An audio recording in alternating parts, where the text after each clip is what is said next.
ఆయన సతీమణి జాఫర్బీ గారి యొక్క అమ్మగారి యొక్క శక్తి.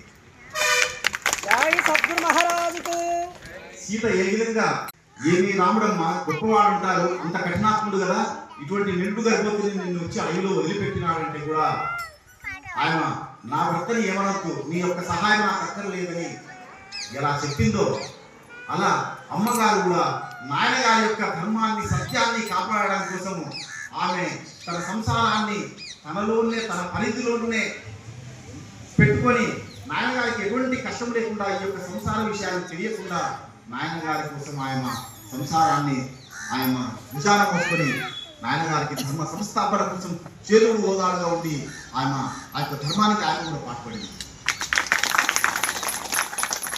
కాబట్టి అటువంటి గొప్ప తల్లిదండ్రులు మనకు దొరికారంటే మీరందరూ వారి బిడ్డలే.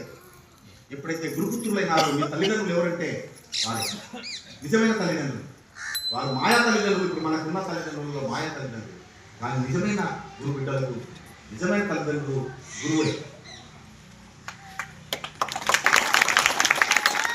అటువంటి గొప్ప ప్రేమను ఒకసారి నాయన గారు సందోలి గ్రామానికి ఆయన కాలినడకన వెళ్ళేవాడు.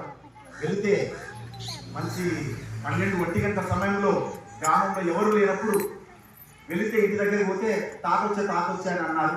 అంటే పిల్లలు ఉంటే ఏం రా మీ అమ్మ నాయన ఎక్కడికి వెళ్ళారంటే చేతికి వెళ్ళారని చెప్పారు. చేతిలో వెళ్ళినప్పుడు నాయన వెంటనే చేతికి వెళ్ళాడు. చేతికి వెళ్ళేటప్పుడు శిష్యులు మధ్యరేటి శిష్యులు వాళ్ళు మంచి తూర్పు పోస్తున్నారు. పొడవలో గింజలు తూర్పు పోస్తుంటే మంచి గాలి ఉన్నది. గాలి ఉంటే ఇద్దరే పోయినారు.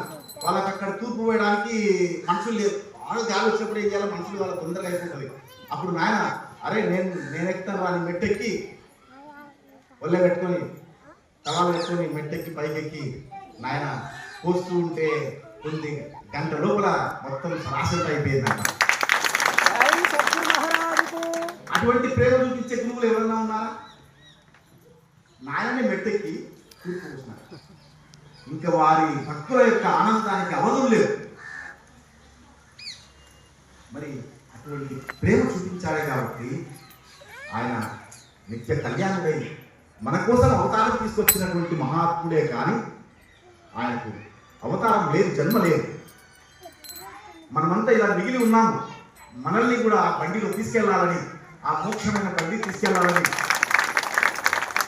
మన కోసం ఒక అవతారం తీసుకొచ్చినటువంటి మహాత్ముడే తప్ప ఆయనకు లేదు. శరీర ధర్మాలు లేవు, దేహ ధర్మాలు లేవు, జీవ ధర్మాలు లేవు. ఆయన ఉండేది దేవ ధర్మమే. ఆయన దైవంలో ఐక్యమైనటువంటి మహాత్ముడు. ఈ యొక్క స్థానంలో మనం వచ్చిపోతే కూడా